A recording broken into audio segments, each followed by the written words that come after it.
नहमदुहु व नुसल्ली अला रसूलिल करीम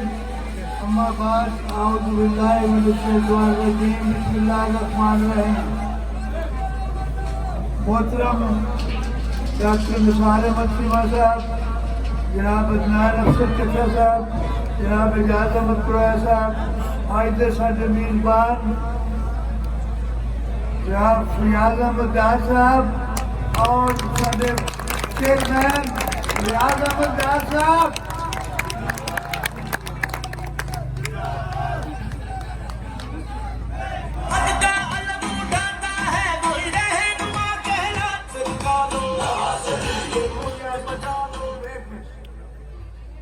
मुयस्सर भट्ट साहब,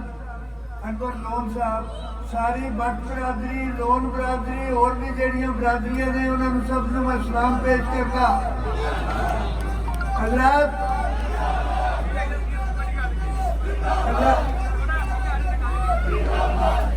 डॉक्टर निसार अहमद साहब ने, अदनान अफसर चचा साहब ने सारिया तफसील के नाल तुहानूं गल्लां दसियां ने कि मियाँ साहब के दौर की तरक्की हुई। मोटरवे बने, एटम बम चलाया और मुल्क की दिफा काबिल तस्वीर बनाया। और भी उन्होंने बहुत सारे कारनामे ने। मैं तो मुझसे गल करांगा कि अज जिस तरह का फकीरुल मिसाल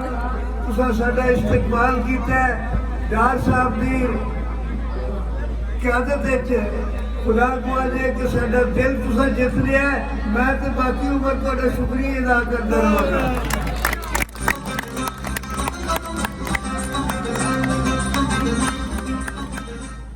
मैं तो सच्ची गल है, हम सियासत में भी तौहीद के कायल हैं फराज। एक ही शख्स को महबूब बना रखा है, एक ही शख्स को महबूब बना रखा है। जिंदाबाद। मियां नवाज शरीफ साहब के कारनामे तो तुहां सुने ने। मियां शहबाज शरीफ साहब ने भी अपने दौर अवाम की फलाह बहबूद वास्ते महकमा तालीम और महकमा सेहत बहुत सारे इनकलाबी तब्दीलियां लिया और बहुत सारे कारनामे अंजाम दिते। मैं मिसाल देना कि जिसने अंग्रेज की हुकूमत थी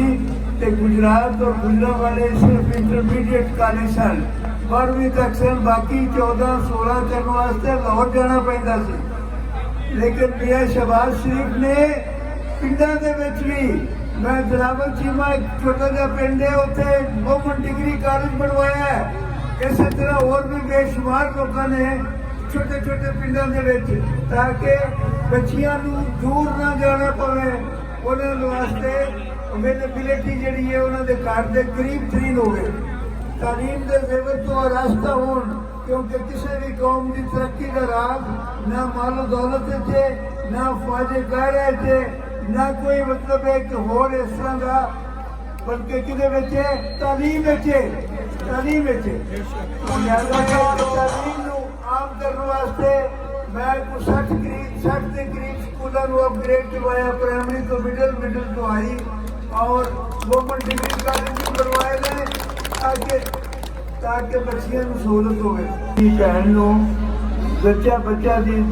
वास्ते 30-40 हज़ार रुपया लाना पैंदा सी। ये सहूलत जी है शहबाज शरीफ ने छोटे छोटे हेल्थ सेंटर जोड़े ने। एक मिनट यार गल तो सुनना, गल सुनो। छोटे छोटे अस्पतालों में भी मुहैया की है ये सहूलत जी है बच्चा दी, और मुफ्त ये बाद कि मैं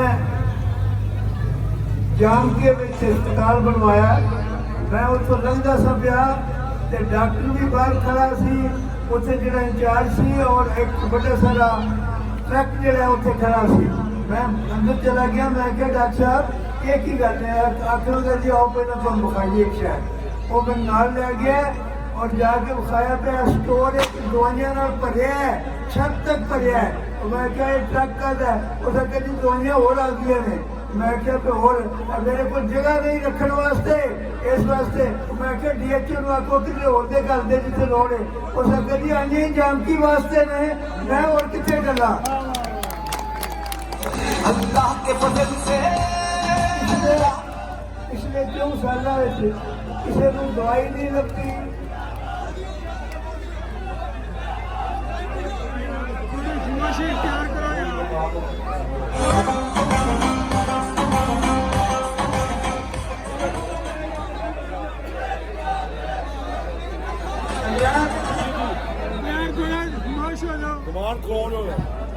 मैं सिर्फ दो ही गल्लां करनियां ने भैया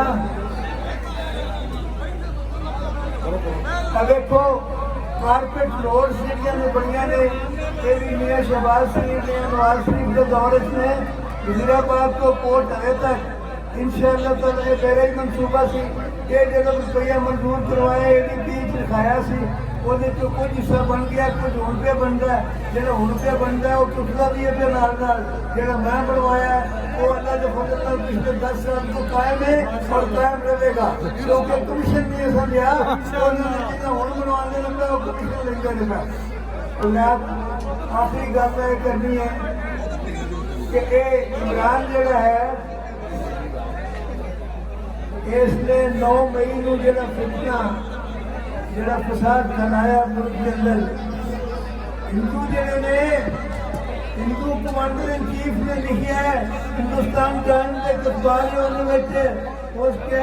और यारो जिन्हें लोगों के मुजस्मे तुसा ढाए ने उन्होंने कुआड़ियां मारिया ने वो तो थोड़ी शान और आन सन मैं जरा कर्नल शेर खान सी उसने 54 बंदे साढ़े मारे कारगिल की लड़ाई और ये मैं फखर लांदा सा काश ये मेरा बेटा हुंदा काश ये मेरी पलटून हुंदा काश ये साडा बंदा हुंदा और असीं इहनूं मतलब नवाजते तुसां ओहदे नाल इह अशर कीता ये पुलिस जिहड़े ने उन्होंने इस तरह के गंदे बंदे दे आखे लग के ते पाकिस्तान दे जिहड़े हीरो सन उन्होंने मतलब इस तरह का कुआड़ियां और डंडियां के नाल उन्होंने मुजस्मियां नूं उठाया है और अपने बस किरदारी का सबूत दिता है अपना इमरान खान ये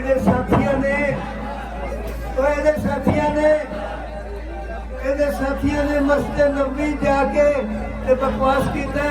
कुरान शरीफ में आया कि लोगों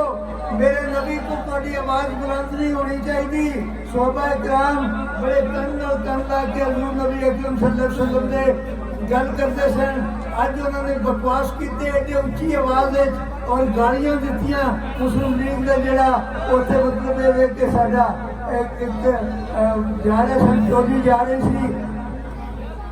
शहबाज शरीफ की क्यादत उन्होंने गालियां दित्तियां और उन्होंने मतलब उन्होंने नाम रखे उन्होंने बकवास किया यारो ये उन्होंने तौहीन की थी उस दिन अल्लाह पाक ने फैसला कर लिया सी कि अज तो बाद इस बंदे का सवाल शुरू है और अल्लाह के फजलो करम नाल उहदा सवाल है सवाल रहेगा अल्लाह ताला के फजलो करम नाल मियां नवाज शरीफ चौथे वजीर आजम बनेंगे और उत्थे इस मुल्क के तबीर और तरक्की का नवा दौर शुरू होगा पाकिस्तान हाँ यारो एक और गल मैं जिहदा इजहार करना चाहना होवे और इथों एक शोर साहब भी खड़े ने को आजाद खड़े ने कि नहीं बह गए ने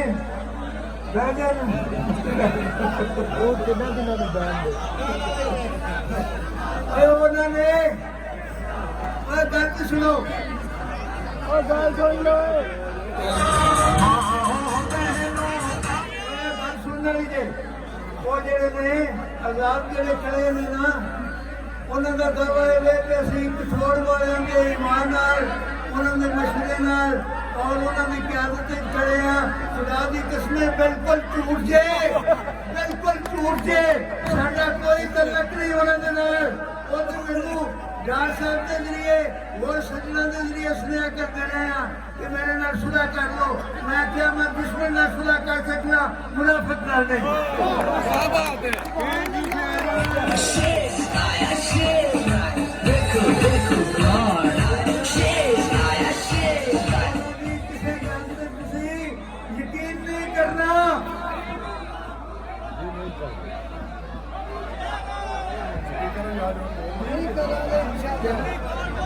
ਤੇ ਮੈਂ